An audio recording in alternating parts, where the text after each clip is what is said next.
This video presents a technical analysis of the PSANNIS algorithm and of Aegis, the disaster response system in which it operates.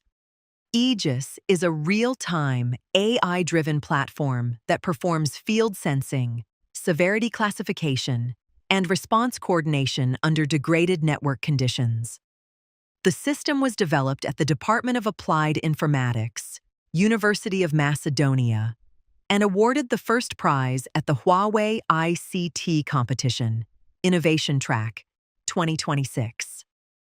The development team consists of Vasileios Verikokos, Nikolaos Alexandros Georgitsogiannis, Eleftherios Paganidis, and Theodora Stamoglou, all students of applied informatics at the University of Macedonia, supervised by their professor Konstantinos PSANNIS, director of the Mobility to Net Japan EU Laboratory for Research and Development. 3 recent European disasters illustrate the operational problem. The first, in the 2018 Mati wildfire in Greece, 104 people died. 26 of the victims were located only meters from the coastline. In the 2023 Turkey-Syria earthquakes, 17% of the approximately 60,000 fatalities are attributed to delayed rescue. In the 2021 Western European floods, 78% of the 243 victims were over 60 years of age. In all 3 cases, the common technical factor is the same. Responders lacked reliable victim localization and prioritization data because the supporting communications infrastructure had failed. The first 60 minutes after injury, the so-called golden hour, is the interval in which intervention most strongly affects survival. Existing technologies do not remain operational in this interval under disaster conditions. Smart home security systems fail completely during power blackouts. Standard city IoT depends on 5G coverage and loses all data transfer when telecommunications infrastructure is destroyed. Consumer medical wearables require daily charging and an active cellular network. None of these systems was designed for operation during infrastructure collapse. This video presents the system that addresses this gap: AEGIS, and the PSANNIS algorithm at its core.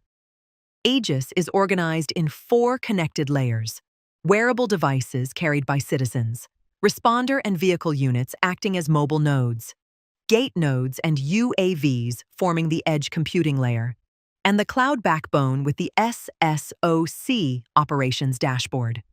The defining architectural property is that no layer requires internet connectivity to communicate with the others. Each of the system's 3 functions, sensing, classification, and coordinated action, has a defined degraded mode path that remains available when infrastructure is lost.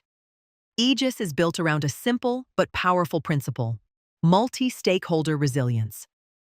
Different populations contribute to the mesh in different ways, and the system coordinates them all.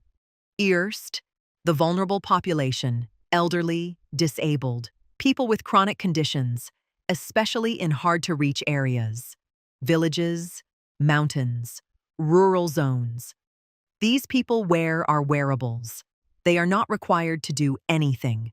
The wearable sits on their wrist and continuously collects baseline health data: heart rate, blood oxygen, temperature, location. We are not asking them to learn a new technology or change their behavior. The data is collected passively and stored locally on the wearable in privacy-preserving form. In a normal day, nothing happens with this data. But the moment a disaster strikes and rescue operations begin, this data becomes critical. We already know who needs help and why: their chronic conditions, their location, their baseline vitals. That is intelligence that can take minutes or hours to gather in traditional response, compressed into seconds. On the technical side, the wearables operate over LoRaWAN. Each device transmits a unique identifier, the measured vitals, and location. Location is computed without GPS and without cellular signal. Transmissions are received by multiple gate nodes, and position is derived through time difference of arrival triangulation across the receiving nodes. The protocol's low power consumption and long transmission range are what allow multi-year operation without recharging, 3 to 5 years in the field, at distances beyond Wi-Fi or Bluetooth range. The design objective for this layer is zero maintenance on the citizen's side. Second, the general population, people who have smartphones and are digitally literate. They download our app. The app does several things. It provides an extra communication channel to authorities during crisis. It lets them report disasters in real time, and it optionally lets them register medical information, blood group, chronic diseases, allergies. Crucially, they have full control over this data. They can delete it anytime, modify it, opt out. This is consensual from day one. And here is the key. When a disaster is declared, every smartphone with our app becomes a mesh node. The phones are no longer dependent on cellular or internet. They become part of the rescue network itself. The mechanism behind this is mesh networking based on BATMAN, the better approach to mobile ad hoc networking protocol. Under this scheme, every rescuer device and citizen smartphone functions as a relay. Packets are forwarded node to node until an active link toward the destination is found. This RF signal hopping mechanism maintains data flow in areas where fixed antennas are out of service. The resulting topology is self-organizing. Nodes join and leave as people move, routing adapts continuously, and no single node constitutes a point of failure. Third, the rescue and authority personnel. They are also using our app. They have smartphones too.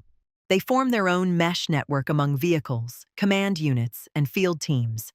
Their mesh overlaps with the citizen mesh, creating a unified communication backbone.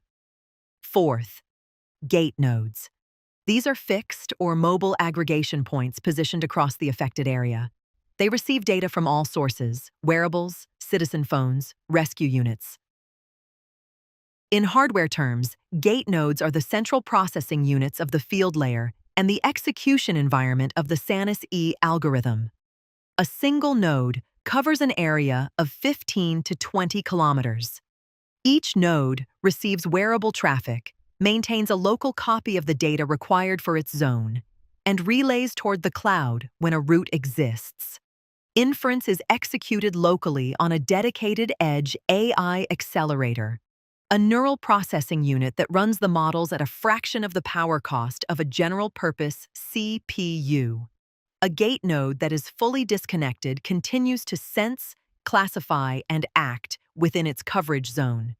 Here is where the intelligence happens. Gate nodes classify every person in the affected zone into one of 3 categories: medium, high, or critical.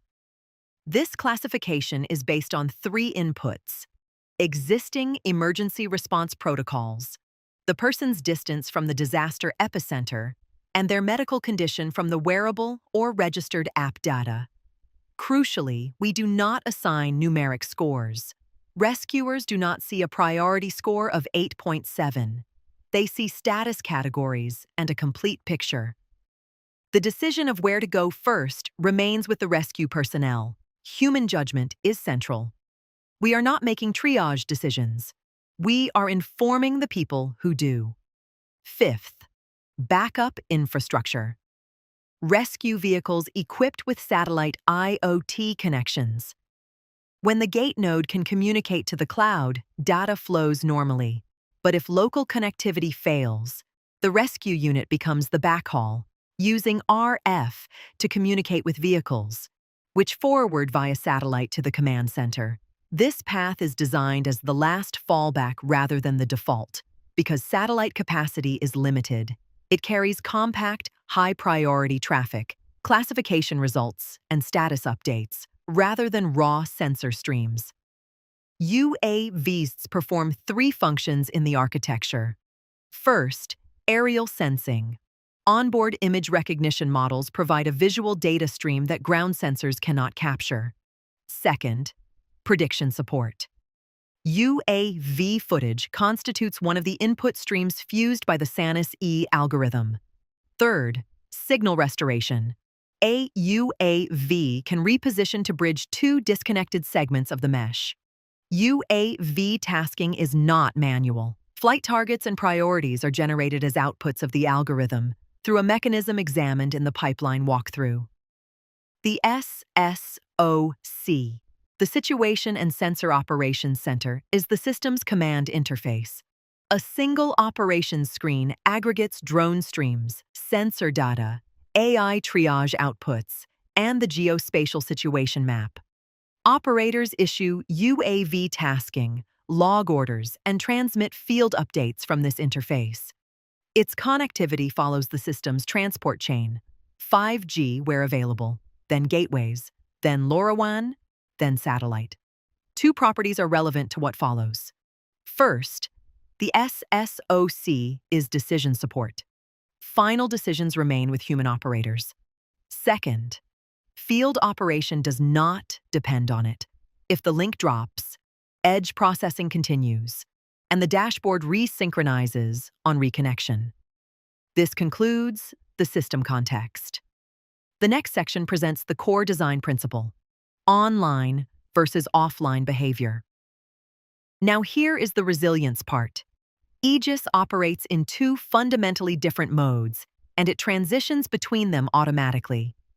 Online mode: when cloud connectivity exists, data flows from wearables and phones to gate nodes, to the cloud, to the command center.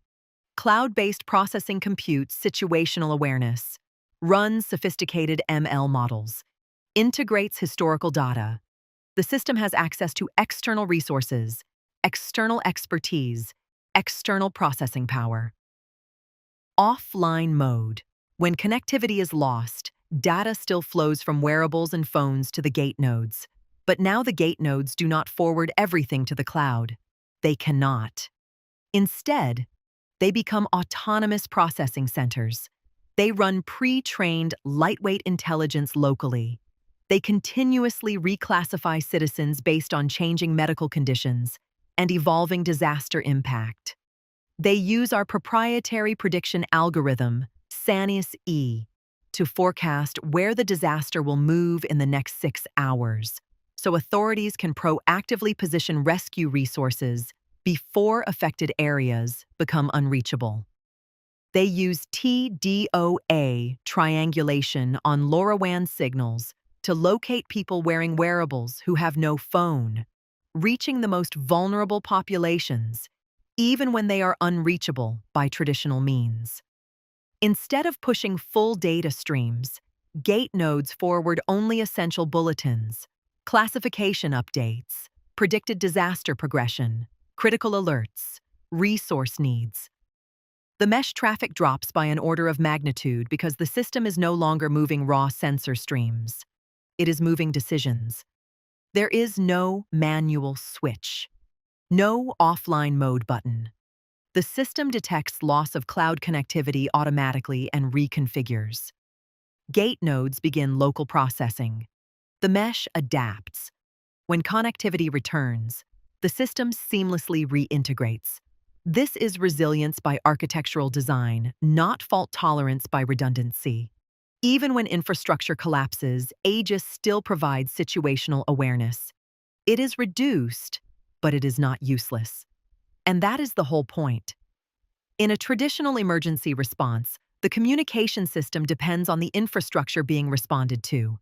Cell towers are down, communication fails, internet congested, coordination breaks. You lose visibility right when you need it most. Aegis inverts this. It assumes infrastructure will fail. It builds independent, offline-first capabilities from day one. Cloud integration is an enhancement, not a requirement. The system degrades gracefully, not catastrophically. One principle underlies everything. AEGIS is decision support, not automated decision-making.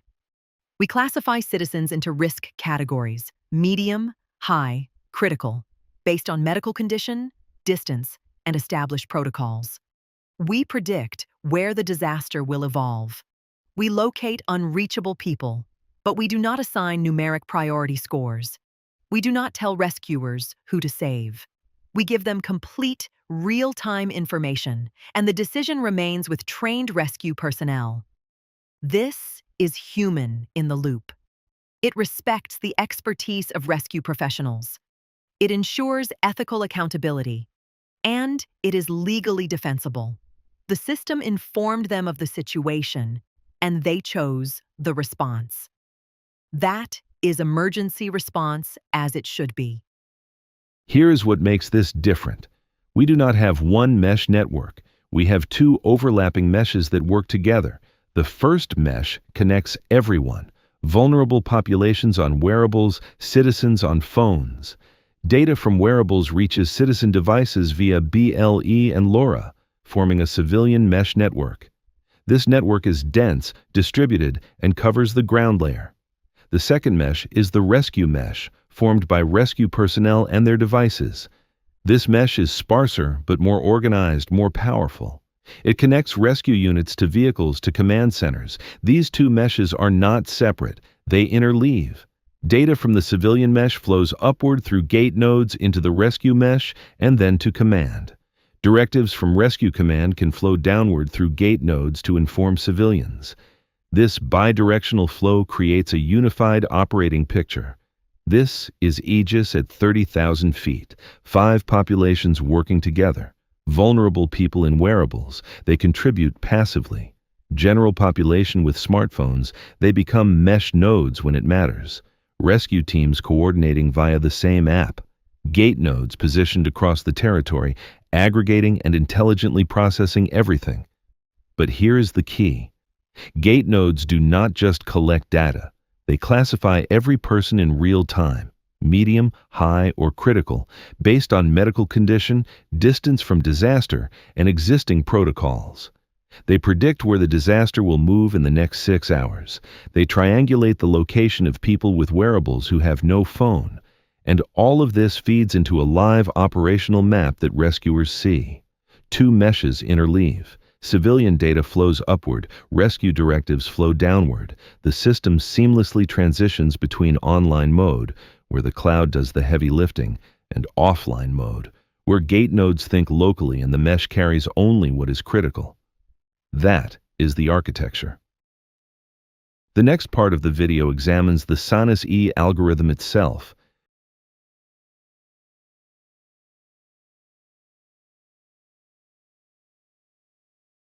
Wearables are the front line of Aegis. They face 3 conflicting constraints: kilometers of range, years of battery life, and reliable medical data. We solve this through dual radio architecture with ultra-minimal payload. The result: 2-year battery life, 250-plus concurrent nodes, and 10-plus kilometer coverage, all with just 5 bytes of data per transmission. Disaster wearables face an impossible dilemma.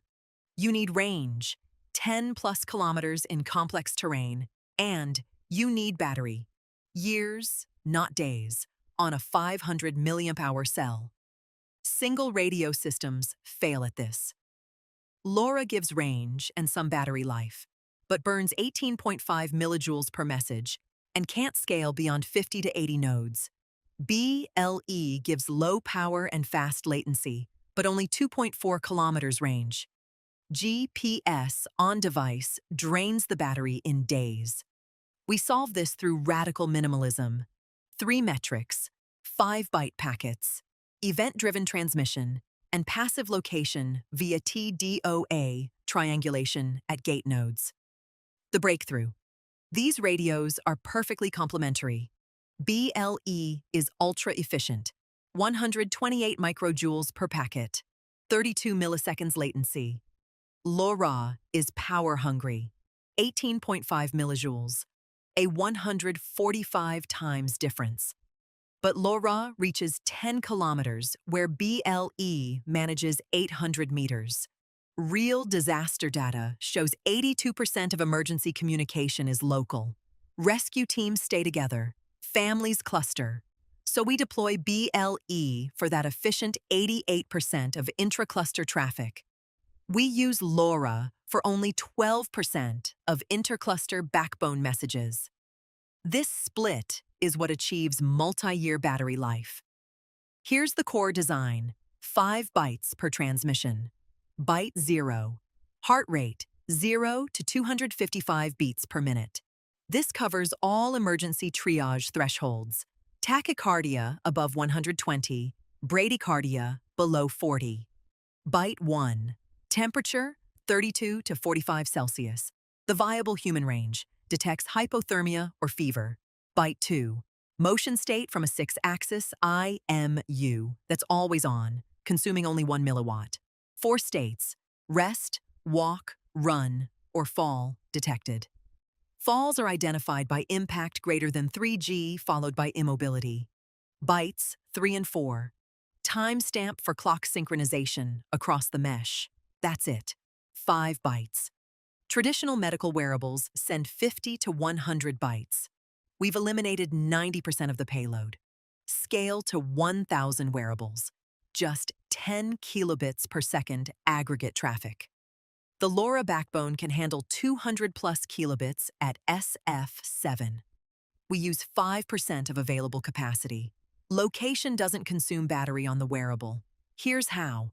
When the wearable sends its 5-byte packet at time 0, multiple gate nodes receive it at slightly different times. Gate node 1, closest, receives it immediately. Gate node 2, 2.3 kilometers away, receives it 2.3 milliseconds later. Gate node 3, 4.1 kilometers away, receives it at 4.1 milliseconds. Those tiny timing differences encode distance.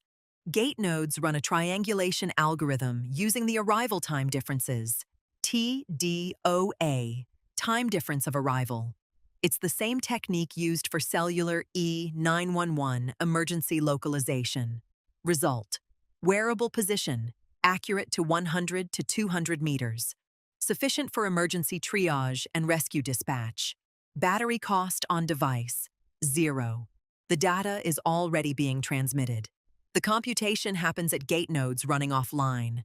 No cloud required. Battery lifespan is the revolutionary result of minimal payload and event-driven transmission. With 200 milliamp-hour LiPo battery, the wearable lasts 2 years. That's our target. With 500 milliamp-hour standard smartwatch size, it lasts 5.5 years. How? We transmit just 5 bytes once per hour in baseline state. Both radios sleep at 2.1 microamperes the rest of the time. Daily consumption: 0.09 milliamp hours. That's 70 times lower than continuous monitoring systems. Even with occasional anomalies triggering faster transmission. Heart rate above 120 or fall detected. We escalate frequency, not payload size. Still 5 bytes. Still minimal energy impact. The energy budget table shows baseline consumes 0.08 milliamp hours per day. Anomalies add 0.005. Critical events add 0.003. Total 0.088 milliamp hours per day. Well within 2-year target with margin for real-world variability. Firmware is event-driven. Baseline operation: 1 5-byte packet every hour.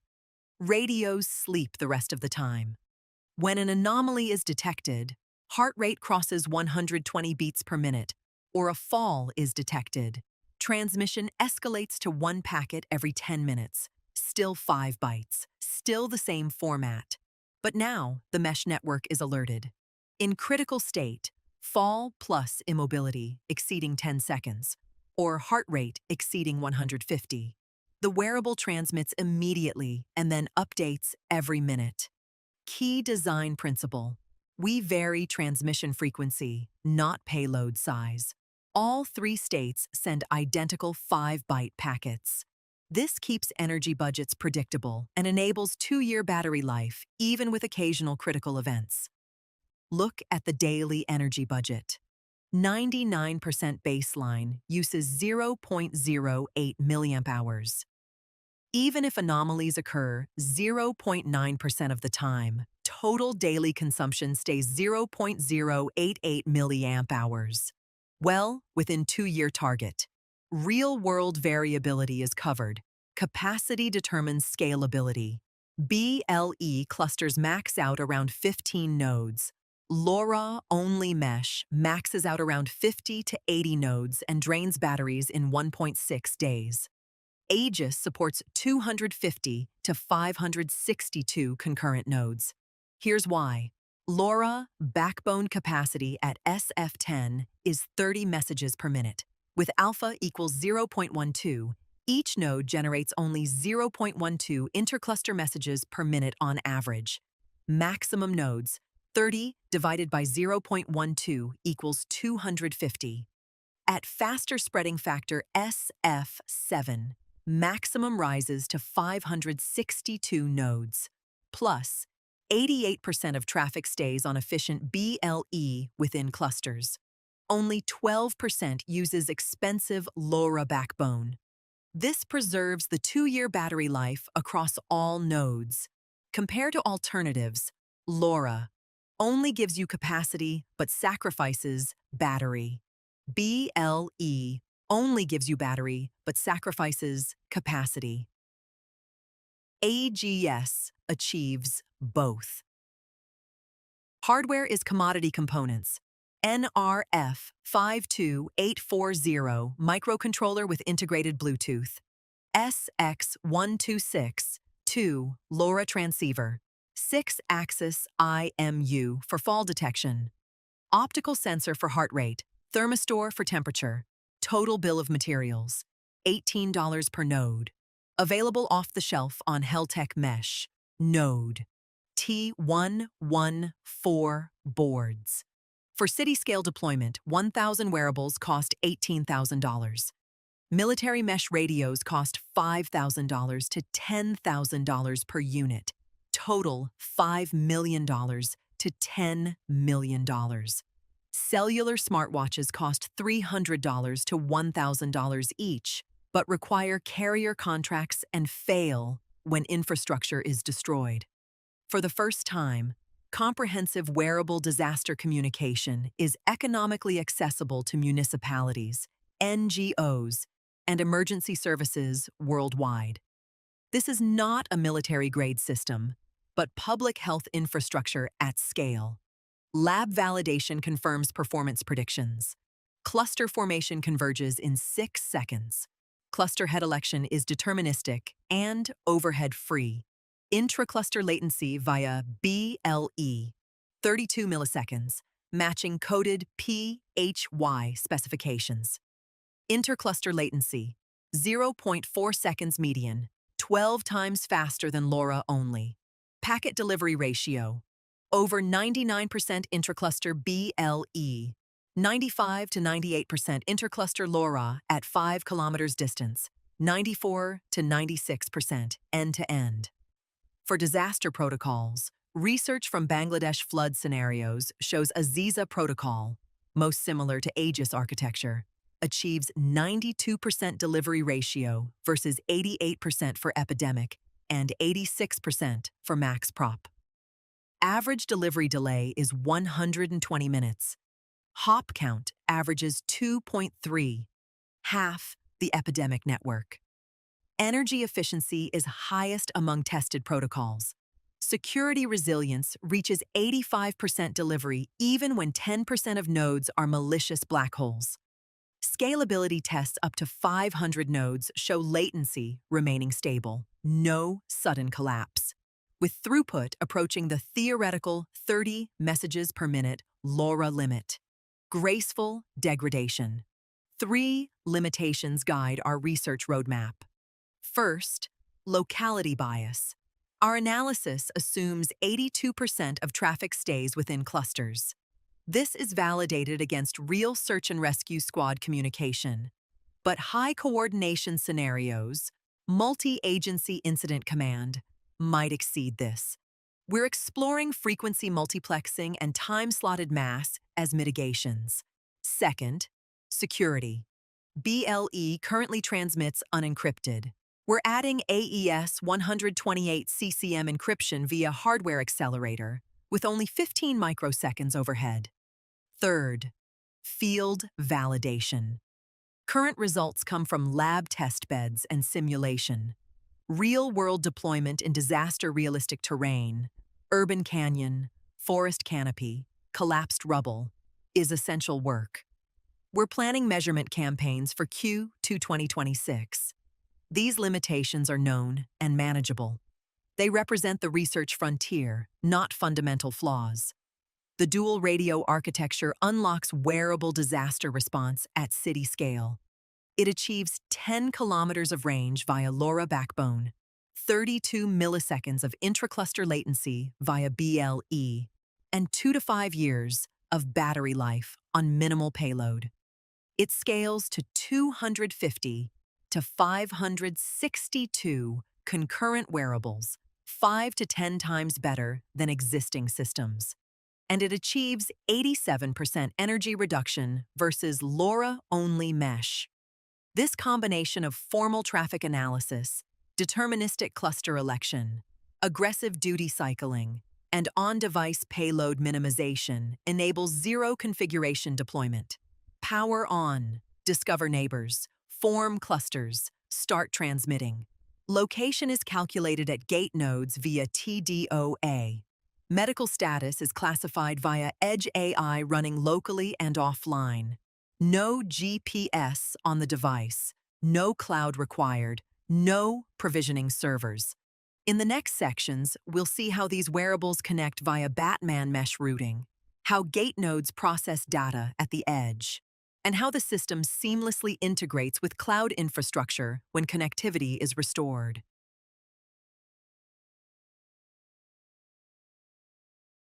The Batman routing protocol. Batman enables self-healing mesh networks where nodes automatically discover routes, adapt to changing topology, and route data efficiently without requiring a central coordinator. This is the layer that makes our disaster mesh resilient. Disaster scenarios destroy traditional networking assumptions. Centralized routing fails when the hub is destroyed. Distance vector routing floods the network with routing information, expensive and slow to converge. Batman solves this through radical decentralization. Each node doesn't need to know the entire network topology. It only needs to know one thing: which neighbor offers the best path to each originator. When topology changes, a node moves, goes offline, or a link fails, the network automatically routes around the problem. This is why Batman is used by community networks like Freifunk across German cities. It works when infrastructure fails. Every second, each node broadcasts an originator message, OGM. This 32-byte packet contains the node's address and a link quality metric. Neighbors receive it, note the link quality, and rebroadcast it to their neighbors. Each rebroadcast decrements the metric, creating a cost. Nodes keep the path with the highest quality metric and use only that for forwarding. The magic?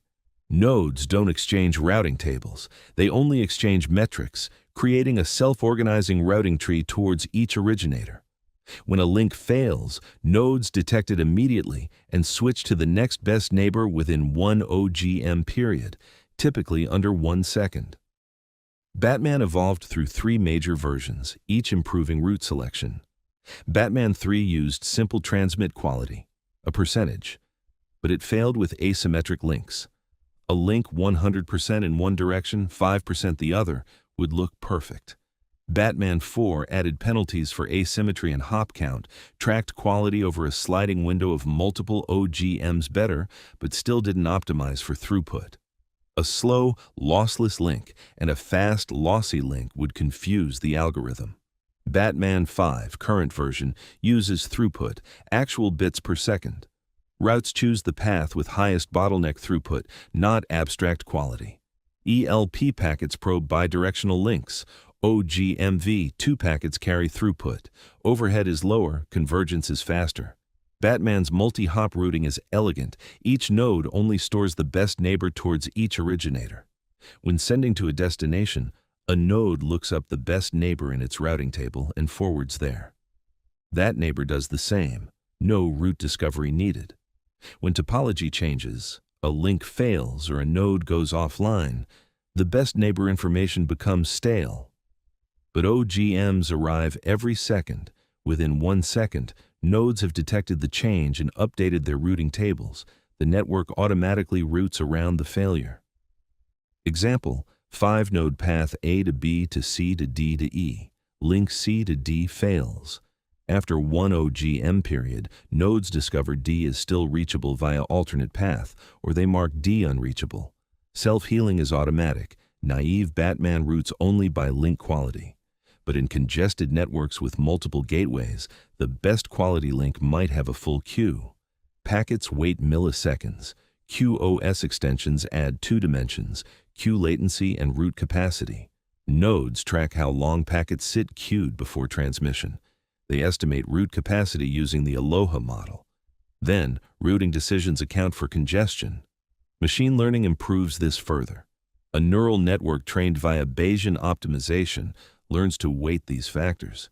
It discovers which paths minimize end-to-end latency across the full network. Research results. ML-optimized routing reduces latency 200 to 400 milliseconds in worst-case scenarios because it preemptively routes around bottlenecks before congestion occurs. Batman 5 introduces a critical split. Echolocation Protocol for link probing, OGMV2 for routing. This divides responsibilities. ELP packets, 4 bytes. Probe bidirectional links, gathering channel quality data. OGMV 2 packets, 16 bytes, aggregated, carry only throughput metrics. Throughput is calculated from ELP feedback using rate adaptation. Machine learning predicts delivery probability at each Wi-Fi rate based on RSSI or SNR. The predicted rate becomes the link throughput. Path throughput is the bottleneck, the minimum throughput of any link.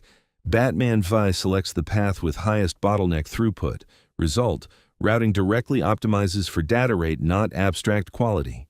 Overhead is lower, aggregated OGMV2. Convergence is faster, less than 100 milliseconds. Deploying Batman over LoRa requires adaptation. LoRa's time on air dominates latency. At spreading factor 10, a 50-byte transmission takes 370 milliseconds.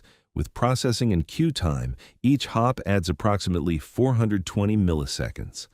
A 4-hop path incurs 1.7 seconds latency. Compared to Wi-Fi, Batman, 100 to 200 milliseconds per hop. Adaptations increase OGM broadcast period from 1 second to 5 to 10 seconds, reduces airtime overhead. Lower TTL limits, shorter maximum paths. Reduce ELP frequency. LoRa can't afford frequent probing. Critical mitigation, fair queuing. Data traffic must not starve OGMs. If control traffic gets blocked by data burst, routing updates fail and network loses adaptability. Lab and field results validate Batman performance. Batman 5 converges in under 100 milliseconds on Wi-Fi, faster than Batman 4's 100 to 200 milliseconds. OGM overhead is lower through aggregation. On LoRa, latency depends on network congestion. Single gateway networks show 200 milliseconds average. Worst-case multi-gateway scenarios show 400 to 800 milliseconds with traditional TQ routing. Machine learning optimization reduces this to 300 to 400 milliseconds, a 50% improvement, by routing around bottlenecks before congestion. Packet delivery improves similarly. ML-optimized routing delivers 50% more packets in worst case by reducing collisions through preemptive path selection. Real-world Freifunk community networks across German cities demonstrate Batman's robustness. Over 1,000 nodes, greater than 99% uptime, convergence under 1 second when nodes join/leave. This proves Batman works at scale under real-world chaos. Batman glues the system together. Cluster heads run Batman routing. Wearables don't. They just connect to the cluster head via BLE. Cluster heads broadcast originator messages every 5 to 10 seconds over LoRa. Neighboring gate nodes receive these, update their routing tables, and automatically route wearable data towards the best destination. If a gate node has cloud connectivity, it announces itself as a gateway. Cluster heads automatically route data towards that gateway. When cloud goes down, routing updates within 10 seconds, and data reroutes to alternate paths or stays local for edge processing. Latency. Typically 1 to 2 seconds for wearable data to reach a gate node via Batman backbone. Acceptable for disaster response. 3 known limitations guide our research roadmap. First, OGM collision. As networks grow beyond 500 to 1,000 nodes, simultaneous OGMs collide. Future work, slotted transmission, where each node gets a unique time slot for broadcasts. Second, latency. LoRa's time on air means multi-hop paths are slow. Future work, adaptive spreading factor, use SF7 near center, short range, low latency, SF10 plus at edges, long range. Third, energy. Cluster heads listen to LoRa constantly for OGM's future work. Wake on radio, sleep between OGM periods, wake only when needed. Research roadmap extends through Q4 2026. Batman is the backbone that makes Aegis decentralized and resilient. No central coordinator needed. Nodes self-organize via originator messages. When topology changes, the network heals within one OGM period, typically under 1 second. Batman 5 improves on previous versions with throughput-based routing and split control packets. It scales to 1,000 plus nodes, proven by Freifunk communities operating across German cities. In Aegis, Batman connects cluster heads across gate nodes, allowing wearable data to flow efficiently through the mesh and reach edge AI processing. When cloud connectivity returns, seamless transition to cloud processing. Next section, gate nodes, where edge AI runs, where TDOA triangulation computes location, where PSANNIS predicts patient trajectories.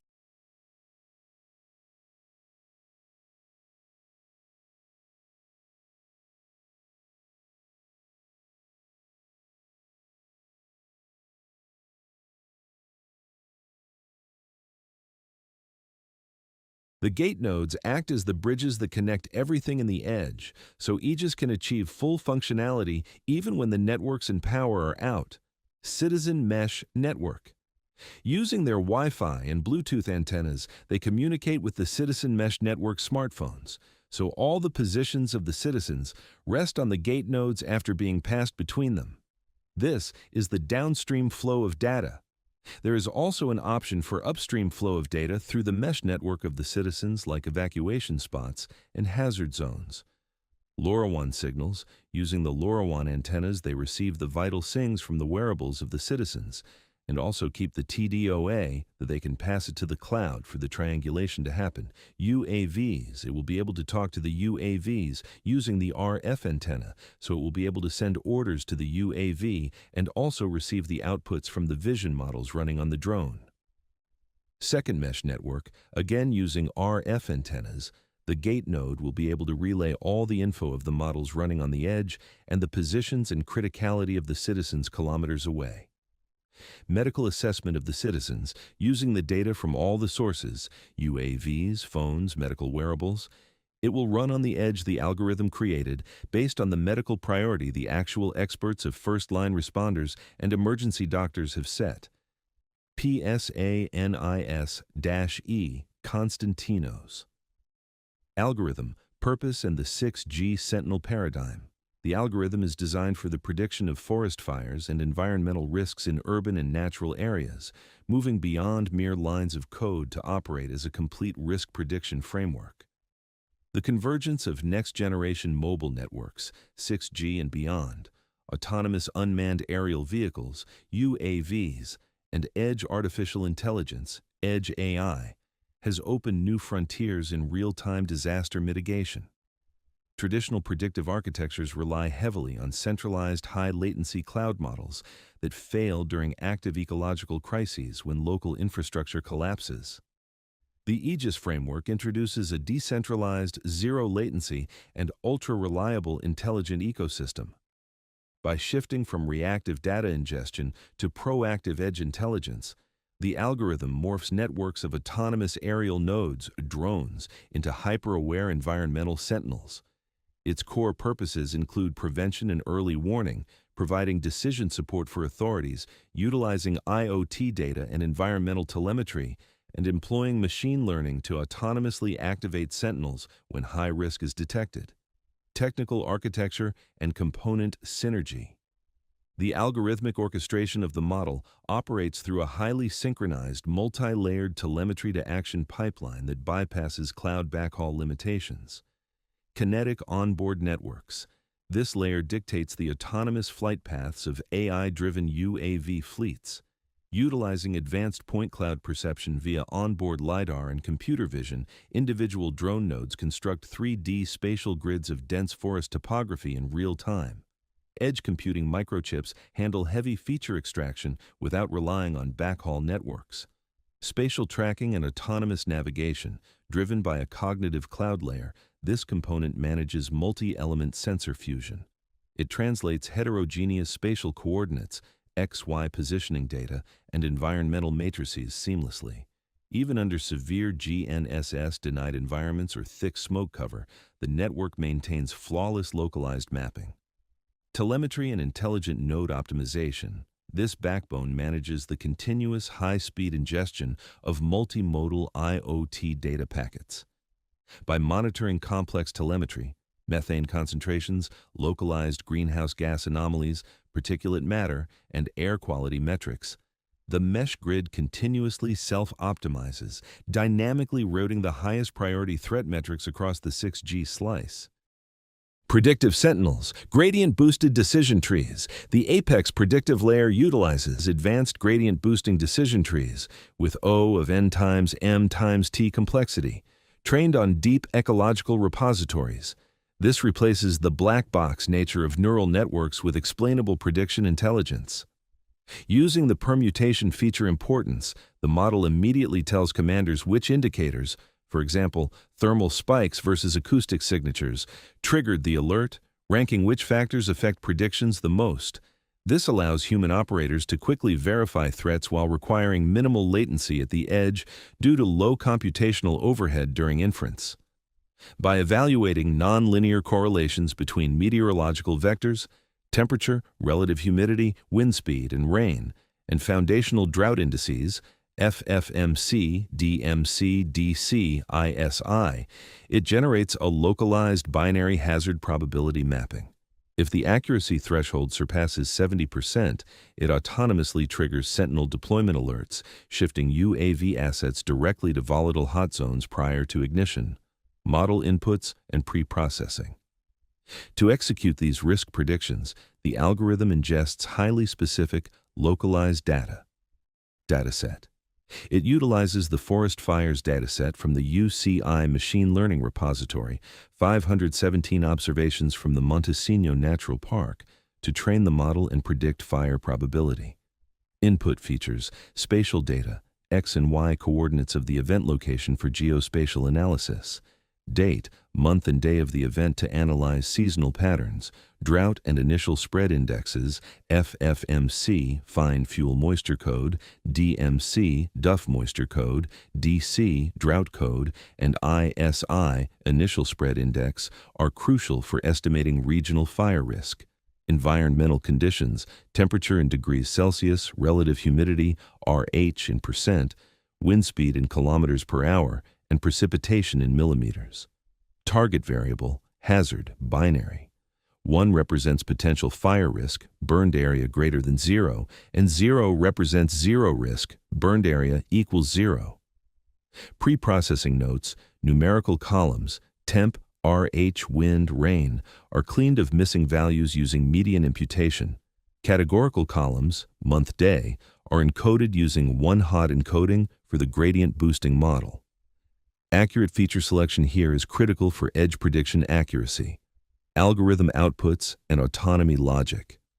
The algorithm provides comprehensive analysis and management tools used for prediction, evaluation, and alerting. Risk class prediction and probability. Outputs a binary hazard, 1 for potential fire risk, 0 for 0 risk, and a probability format, 0 to 1, for each sample to assess prediction certainty. Evaluation metrics generates a confusion matrix to measure correct/incorrect predictions, a classification report, precision, recall, F1 score, and an overall accuracy score. The accuracy score is used to check the threshold that determines whether warnings are triggered. Sample prediction calculates the risk for an individual sample along with its probability, highly useful for demonstration or operational checks. Sentinel alerts. Logic: if hazard equals 1, it initiates a sentinel alert, high risk, and the deployment of drones or surveillance nodes is autonomously recommended. If hazard equals 0, it declares a normal status, indicating continuous monitoring without immediate kinetic intervention. Comparative Literature Review, 2024 to present, Asia, EU, US. To validate the mathematical and architectural supremacy of the algorithm, a rigorous benchmarking study was conducted against prominent global frameworks. Asian frameworks, centralized DLUAV mesh systems, deployed for megacity peripheral monitoring. These lean on massive centralized deep learning pipelines. Bottleneck. They suffered drastically under high-density telemetry. Streaming raw point cloud data back to cloud data centers introduces severe backhaul congestion and latency vulnerabilities. European frameworks, federated learning eco-nodes. Emphasizing data privacy and sovereign governance, these favor distributed federated learning. Bottleneck, effective for privacy, but they lack dynamic real-time kinetic mobility management, resulting in delayed UAV dispatch during rapid microclimate shifts. United States frameworks, heuristic wildfire analytics, leverage dense satellite to UAV non-terrestrial networks, NTNs, using heuristic risk matrices. Bottleneck, inherently reactive or coarsely granular, exhibiting a high percentage of false positives due to the inability to perform sub-meter, real-time gradient boosting on raw telemetry directly at the edge processor. Why Aegis outperforms the state-of-the-art? By leveraging gradient-boosted decision trees directly within an autonomous edge-native framework, it bypasses backhaul limitations entirely. Spatial tracking and kinetic node routing adapt dynamically to localized risk probabilities, eliminating data redundancy and guaranteeing sub-millisecond local alerting.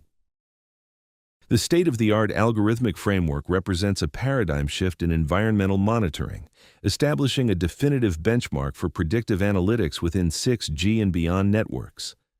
By harmonizing kinetic onboard networks with edge AI and gradient-boosted decision trees, this architecture completely overcomes the latency, backhaul bandwidth constraints, and structural fragmentation plaguing contemporary Asian, European, and American deployment models. The system guarantees autonomous zero-latency multi-element sensor fusion and localized predictive threat mapping directly at the network edge. Consequently, our algorithm outperforms all existing reactive paradigms, transitioning global ecological security infrastructure from passive remote detection to proactive, ultra-reliable, and highly autonomous intelligent sentinel defense. Fire spread prediction. Using photos from satellites, the UAVs extracted fire zones, weather data, and geological data of the area. The gate nodes can run a model TD Fusion U-Net, a lightweight and computationally efficient deep learning model designed for next-day wildfire spread prediction. The architecture improves upon the traditional U-Net by incorporating trainable 2D Hadamard transform and discrete cosine transform DCT layers. These transform layers enable the network to capture essential frequency components within orthogonalized latent spaces without relying on complex arithmetic. The model integrates custom pre-processing techniques, specifically random margin cropping and a Gaussian mixture model, to handle sparse pre-fire masks and improve generalization. It operates highly efficiently with approximately 370,000 parameters, balancing accuracy and computational cost to make it suitable for real-time edge implementation in resource-limited environments. Inputs. The model primarily utilizes multimodal satellite data as its input. The input features encompass environmental and contextual data derived from satellite imagery and weather data. For the next-day wildfire spread, Google Research dataset, the input tensors are structured as 64 by 64 images with 12 channels. For the wildfire spread TS dataset, the input tensors are structured as 128 by 128 images with 40 channels. Critical input features that are specifically targeted during custom pre-processing include pre-fire masks and wind speed. Outputs. The network outputs a probability map representing the likelihood of wildfire spread. A mathematical threshold of 0.5 is applied to this probability map to generate the final binary mask. This binary mask visually delineates the predicted fire regions for the next day. Dataset description. Next day wildfire spread. Dataset, released by Google Research in 2023, this dataset provides a comprehensive set of environmental and contextual features derived from satellite imagery and weather data, and it is partitioned into training, validation, and test sets using an 8:1:1 ratio. Wildfire Spread TS Dataset, a publicly available dataset of multimodal time series that the authors utilize to evaluate the proposed TD Fusion U-Net against baseline U-Net architectures. Metrics, precision, used to evaluate the accuracy of the positive fire predictions across the models. Recall, used to measure the model's ability to successfully identify actual fire regions, intersection over union, IOU, utilized to assess the spatial overlap between the predicted fire spread boundaries and the actual ground truth. F1 score, employed as a primary evaluation metric to balance precision and recall, with the TD Fusion U-Net achieving a top score of 0.591 on the Wildfire Spread TS dataset.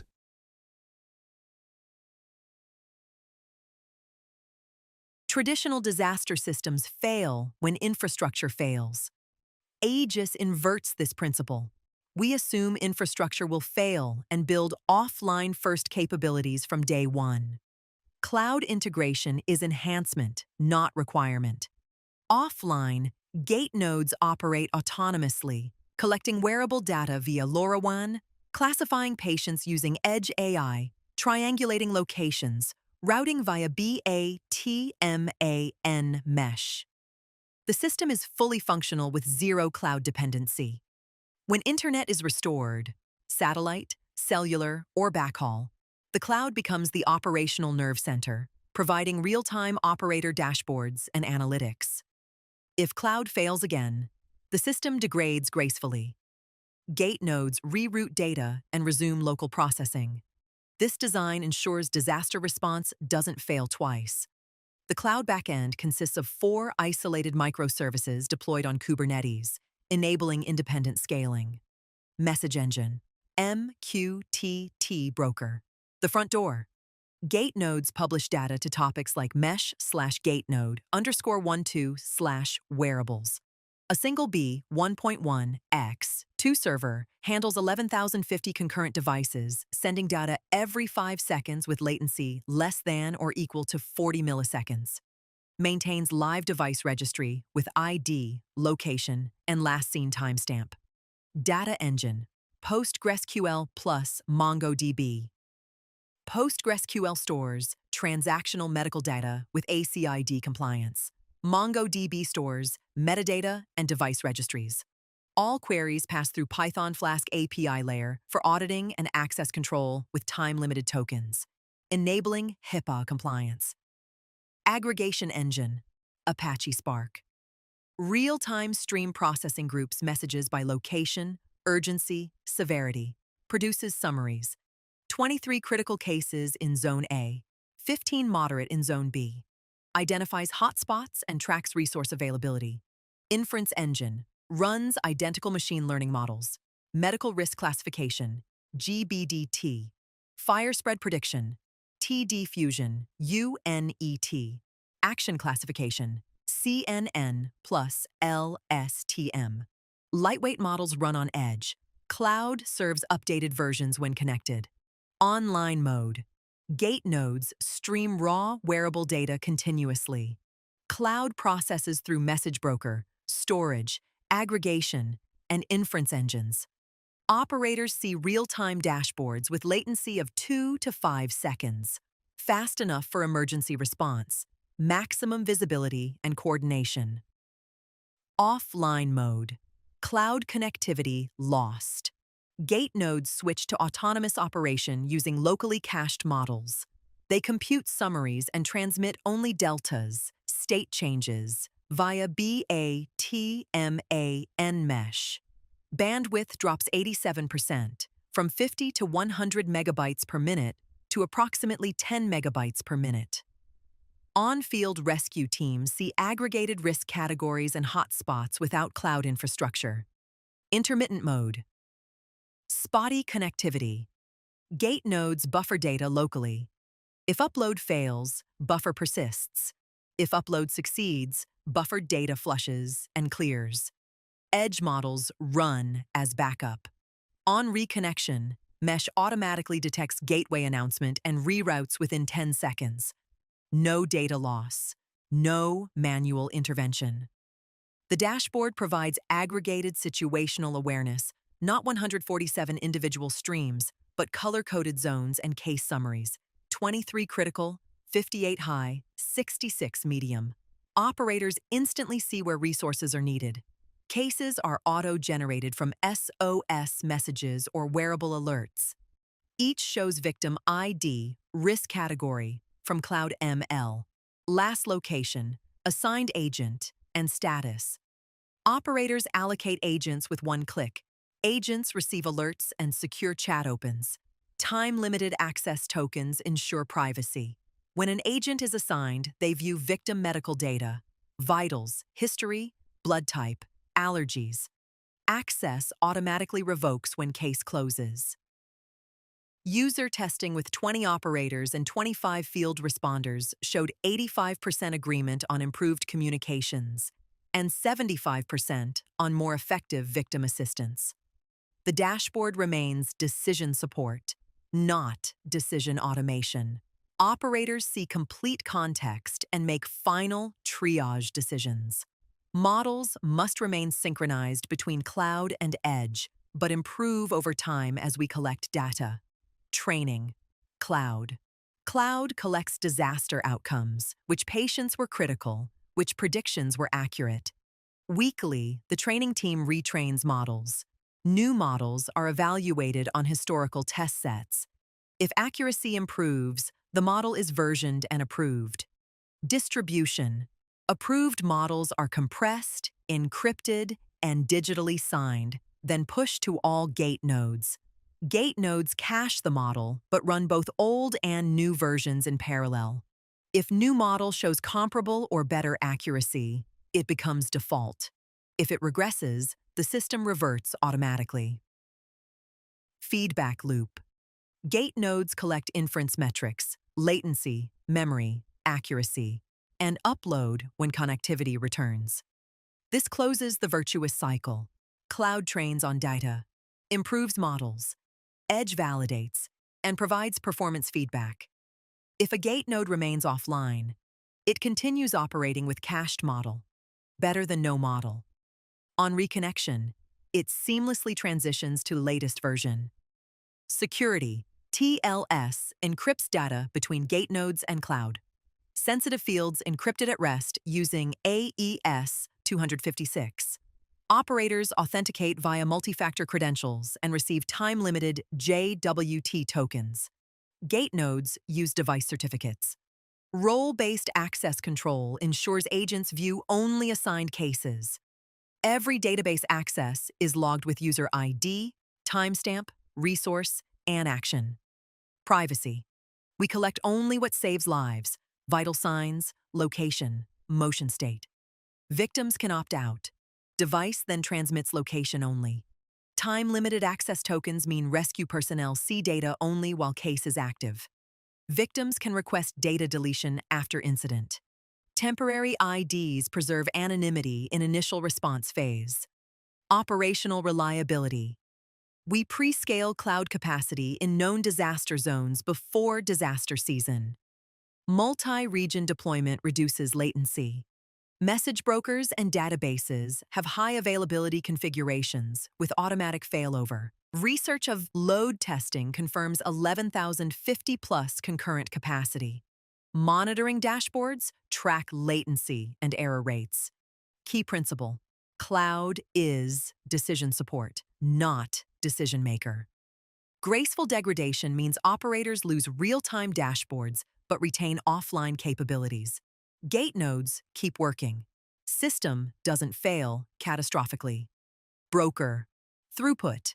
Single B 1.1x2 server handles 11,050 concurrent device connections at less than or equal to 40 milliseconds latency. Scaling is near linear. Double servers roughly halve latency. Bandwidth efficiency. Online streaming, 50 to 100 megabytes per minute per gate node. Offline deltas, approximately 10 megabytes per minute. That's 87% reduction. Critical for mesh bandwidth. LoRaWAN links support kilobits per second, not megabits per second. Latency. Breakdown. End-to-end from wearable to operator. Wearable to LoRaWAN to gate node, 1 to 2 seconds. To MQTT to cloud, less than 500 milliseconds. To dashboard update, 100 to 200 milliseconds if cloud within 100 kilometers. Total, 2 to 5 seconds. Acceptable for emergency response.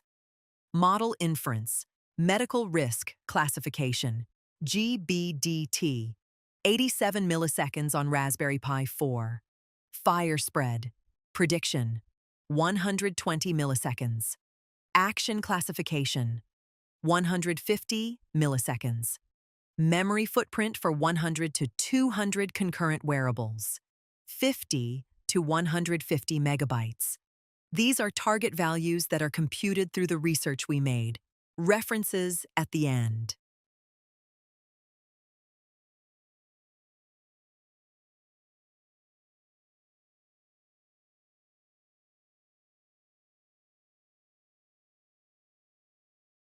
Layer 5. UAVs. Everything so far has been fixed. Nodes, wearables, gateways. This layer moves. These are Aegis's drones, and they're what gets eyes onto ground nobody can reach yet. Drones are Aegis's eyes in the field. 6 models run locally on the aircraft, reading every frame in real time. All inference happens on board with zero dependency on connectivity. What comes out? Segmentation maps, pose, and vital estimates, fire and flood risk zones, hops across the mesh network to the nearest gate node. And instead of uploading a raw megabyte of video, the drone sends kilobytes of structured data. Roughly a 10,000-fold reduction. That's what makes this work when the networks are down.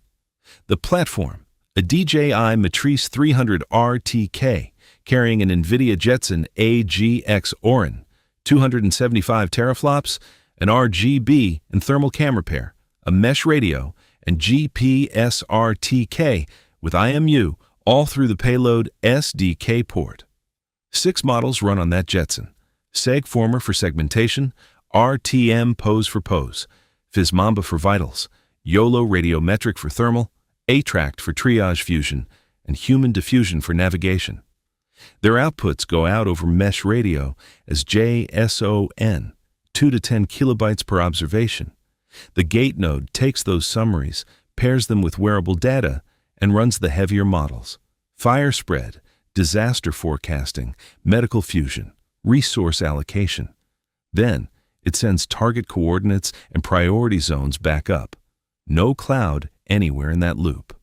First model, SegFormer, classifying every single pixel.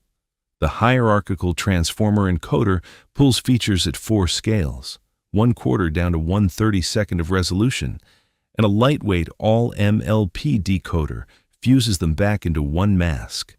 In practice, that means the drone separates a fire perimeter from a flooded zone, from rubble, from safe ground, pixel by pixel. Input is height by width by 3 in 4x4 patches. Output is a mask at 1/4 resolution, 1 channel per class. 46.7% MIOU on cocoa stuff, around 370,000 parameters at the edge, and under 500 milliseconds per frame on the Jetson. Three things make it efficient enough to fly. First, the encoder. Overlapping patch merging preserves continuity between patches, and efficient self-attention drops the quadratic cost of standard attention to linear time. Second, mix FFN. There's no fixed positional encoding at all. A 3x3 convolution leaks the spatial information instead, which makes the model resolution agnostic. Train small, deploy large, no retraining. Third, the decoder is MLP only. No handcrafted modules. It simply concatenates and upsamples the multi-level features. And that's enough, because the transformer's effective receptive field is already far larger than a CNN's. Sharp boundaries, very little compute. Next question. Where are people, and what state are they in? RTM pose is top-down. Detect first, then estimate. A CSP next backbone. A SIMCC head that treats keypoint localization as classification rather than heat map regression, and a gated attention unit refining global and local context. 17 joints per person, 10 people per frame, over 95% keypoint accuracy under 200 milliseconds. From that skeleton, we classify situational state. Standing is active, low risk, limping and crawling, moderate to severe, collapsed or unresponsive, critical. That's the first triage signal, before anyone has touched the casualty. Then vital signs, without touch. This is remote photoplethysmography. The drone reads the microscopic color changes in skin every time the heart pushes blood to the surface.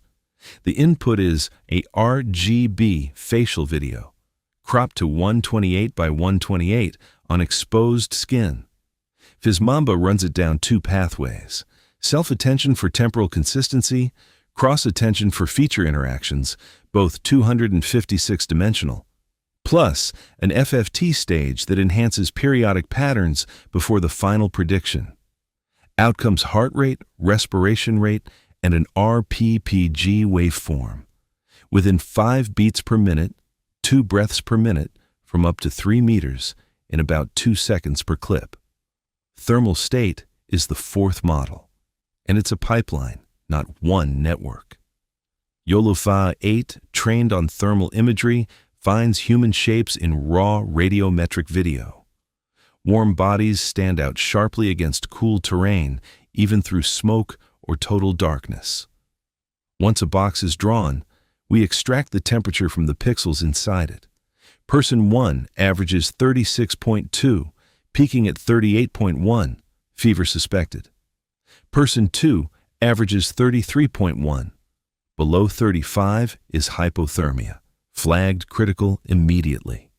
Accuracy within 0.5 degree to 2 degrees, under 300 milliseconds a frame. Attract is where it all comes together. 2 streams: drone video giving pose, posture, movement, and injury indicators, and wearable sensors giving heart rate, breathing rate, and IMU posture. YOLOFA 12 tracks and synchronizes them. A 2-layer CNN produces a 512-dimensional visual embedding. An LSTM produces a 128-dimensional sensor embedding.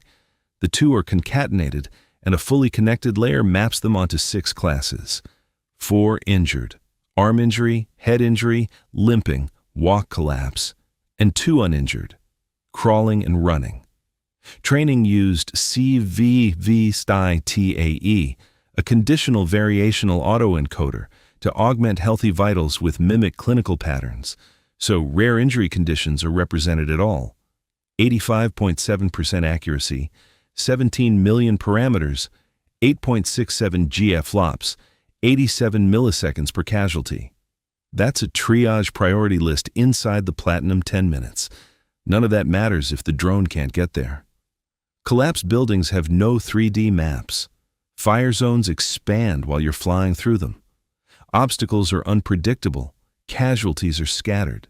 Human diffusion senses obstacles, and people with YOLO samples a safe trajectory from a diffusion model, executes half a second to a second of it, then resenses and replans. No pre-built map, replanning every half to 1 second, collision rate under 0.1%, and no pilot required. So, what actually leaves the aircraft? 6 model outputs: masks, key points, vitals, temperature flags, triage class, trajectory, roughly 100 megabytes per flight minute, raw. Compression takes that down in 5 steps. Keyframe from 30 frames per second to 1, downsample the masks, quantize to int8, delta encode, then JSON and gzip. What ships is 2 to 10 kilobytes per observation. One drone is about 2 kilobytes every 5 seconds. 10 drones fit inside 160 kilobits, which LoRaWAN carries. Under 2 seconds of mesh latency to the command center. The gate node parses it, aligns it in time with the wearables, fuses it spatially, and produces one unified casualty record. And this is why it matters. Traditional response. A first responder enters at T+0, first casualties located at 15 minutes, extraction begins at 60, and by 2 hours, critical cases are in shock or arrest. With drones, initial scan complete at 2 minutes, 50 casualties geotagged and triaged at 5, first team dispatched at 12, 20 critical cases in extraction by 30. 50 times the coverage, 250 people a minute against 5. Triage accuracy from 40 to 60% up to 85 to 90. Dispatch 3 to 6 times faster. In a disaster affecting 10,000 people, that's the difference between saving around 200 critical cases and saving 5 to 600. 3 to 400 lives per event. Emergency response collapses. The Aegis system integrates 5 layers. Layer 1, LoRaWAN wearables, battery-efficient sensors worn by citizens, measuring vital signs and location continuously, transmitting even when networks are congested or offline. Layer 2, BATMAN mesh network, a self-healing decentralized routing protocol that requires no central coordinator and scales to thousands of devices. Layer 3, gate nodes, ground stations that collect wearable data, relay mesh traffic, and run local processing. Layer 4, cloud integration, optional when connectivity is available, providing full federation and external data integration. Layer 5, UAVs, autonomous drones directed by intelligence gathered at the edge. But the true innovation, what ties all these layers together and makes Aegis intelligent, is PSANNIS E, our predictive algorithm engine running at every gate node. PSANNIS-E doesn't just relay data. It predicts disasters before they happen and acts autonomously to prevent them. This shifts us from reactive to predictive, from detect to report to respond, hours to predict to autonomously prevent, milliseconds. Traditional disaster response is centralized and reactive. A satellite detects a fire, data backhauled to cloud, analyzed by humans, crews dispatched hours later. The fire has already spread. Aegis inverts this. Every wearable, every gate node, every mesh node becomes part of a distributed intelligence network. Here's what makes it powerful. PSANNIS-E fuses all incoming sensor streams, wearable telemetry, UAV imagery, weather data, satellite thermal feeds, and forecasts hazards in real time. Fire ignition probability, medical deterioration trajectory, cascading hazard predictions, all computed at the edge, minutes to hours before escalation. When confidence exceeds a threshold, PSANNIS-E autonomously acts, deploys UAVs for verification, alerts nearby rescue teams, prepositions resources, adjusts evacuation routes, all in milliseconds, entirely offline. 3 advantages. First, prevention, not reaction. Early intervention while disasters can still be stopped. Second, no cloud bottleneck. Predictions happen at gate nodes in less than 10 milliseconds, entirely offline. The mesh network carries only actionable outputs, not raw data streams. Third, explainable autonomy. When PSANNIS-E predicts 84% fire risk, it explains why: high drought code, sustained winds, low humidity. Commanders understand the reasoning. Every decision is logged and auditable. Result: Aegis remains functional and intelligent even when every other system fails. PSANNIS-E is the decentralized predictive intelligence engine that transforms Aegis from a communication system into an autonomous response system. The system pipeline: wearables transmit vital signs via LoRaWAN. Gate nodes receive them. UAVs stream real-time imagery. Satellites feed thermal data. Weather stations report conditions. All heterogeneous data converges at gate nodes in real time. PSANNIS-E integrates this multimodal stream. It fuses wearable trajectories, UAV observations, environmental conditions, and historical hazard data into unified predictive models. The algorithm, PSANNIS-E, uses gradient-boosted decision trees, fast, interpretable models that predict hazard probabilities from fused sensor data. For fire prediction, GBDT ingests drought indices, drought code, FFMC, DMC, ISI from Canadian Fire Weather Index, temperature, humidity, wind speed, spatial coordinates, and satellite thermal anomalies. It forecasts fire ignition probability hours ahead. For medical prediction, GBDT ingests heart rate trends, blood oxygen trajectories, temperature curves, respiratory rate patterns from wearables.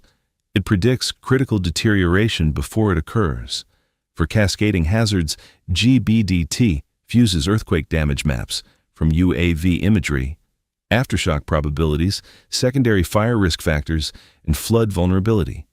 It predicts compound disasters. Why GBDT over neural networks? GBDT inference runs in less than 10 milliseconds on standard CPU hardware, no GPU, no high power draw. Gate nodes can run PSANNIS-E on battery-backed hardware for weeks. Neural networks take 50 to 500 milliseconds and drain power 10 times faster. At the edge, speed and efficiency matter more than marginal accuracy gains. GBDT outputs are interpretable. Feature importance analysis shows exactly which factors drove each prediction. When a commander sees fire risk 84% driven by drought code plus 0.32, wind plus 0.28, humidity minus 0.15, they understand the threat and can adjust tactics accordingly. This is critical in disaster response, where operators must trust AI recommendations. Training requires only 500 to 1,000 historical examples. Neural networks often need 10,000 plus. In a new region, you can deploy PSANNIS-E quickly with locally collected data. Autonomous activation. When prediction confidence exceeds a configurable autonomy threshold, say 70% fire ignition probability, PSANNIS-E acts immediately. No waiting for human confirmation, no cloud round trip. It deploys UAVs to verify and suppress, alerts nearby rescue teams through the mesh, prepositions resources, updates evacuation routes in real time. Every autonomous decision is fully logged. Thresholds are configurable. Human override is always available. This is autonomous decision-making with human accountability built in.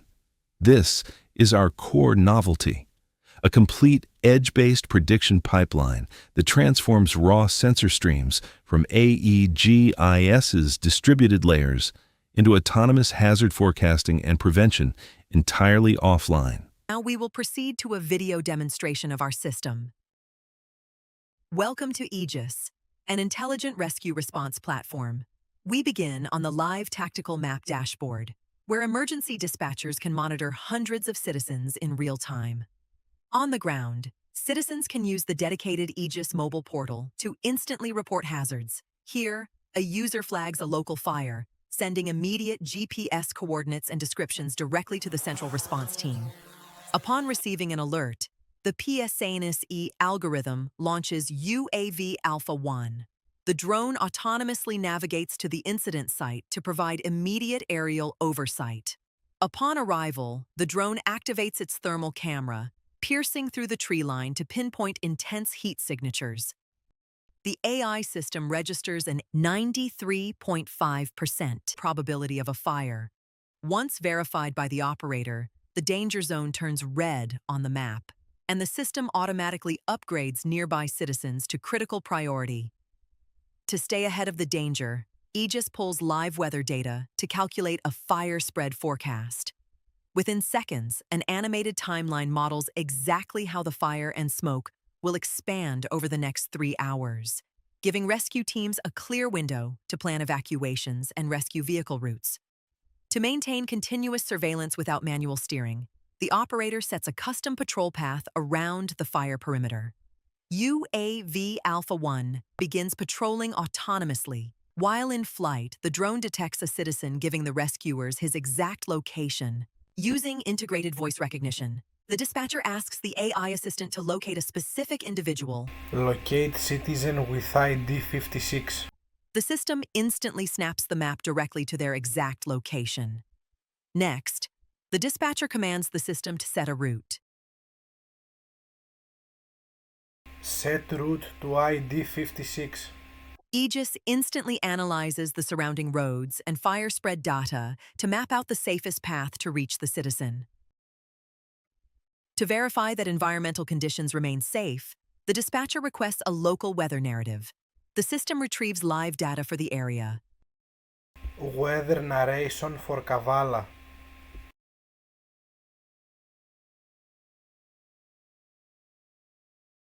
Weather brief for Kavala, Greece. Currently 20 degrees Celsius with clear night sky, nighttime. Wind from the northwest at 6 kilometers per hour. The platform maintains persistent surveillance to identify secondary threats. Upon detecting a potential fire hotspot, the system flags the anomaly, enabling the operator to instantly execute a predictive simulation to contain its escalation. By combining cutting-edge telemetry, thermal tracking, and AI forecasting, Aegis empowers emergency personnel to act decisively, proving that in disaster response, preparation is the ultimate shield.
Sí, eso es lo que me preguntan porque me he hecho.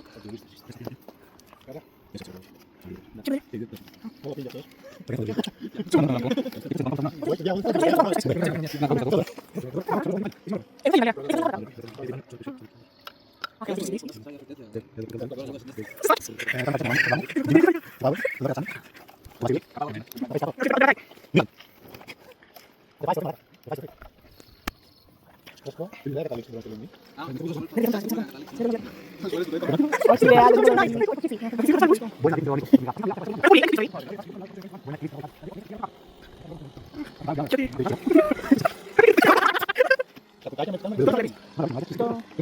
Ναι, αυτά σφινώνουν κάπως.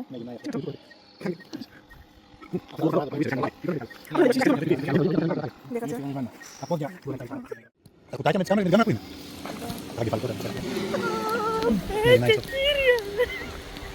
Αυτά τα στερά τώρα έτσι πολλά. Δεν σε έπιασε να ξέρεις. Δεν ξέρω τι μπορεί να κάνει.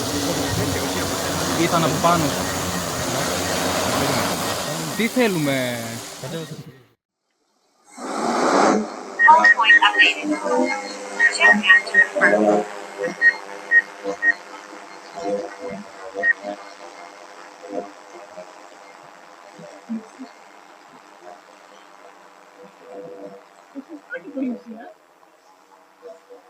Στα 160 μέτρα είμαστε.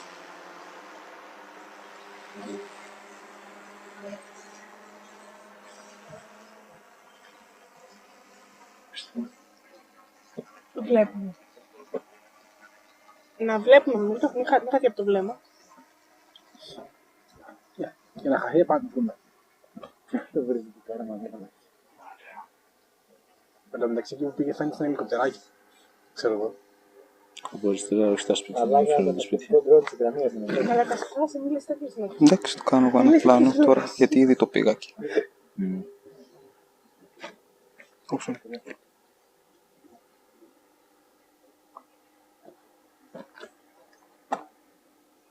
Περιστροφή, αλήθεια. 4% αυτό. Α, οι δύο μπαταρίες. Ποια μπαταρία? Και οι δύο, εντάξει.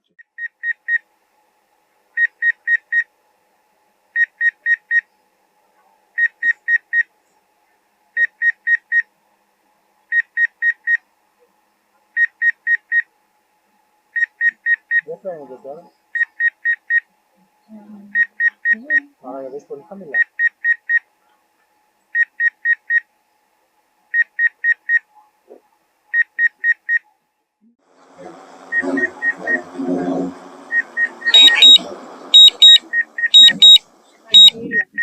Ας σου αρέσει κάποιος παλαμά.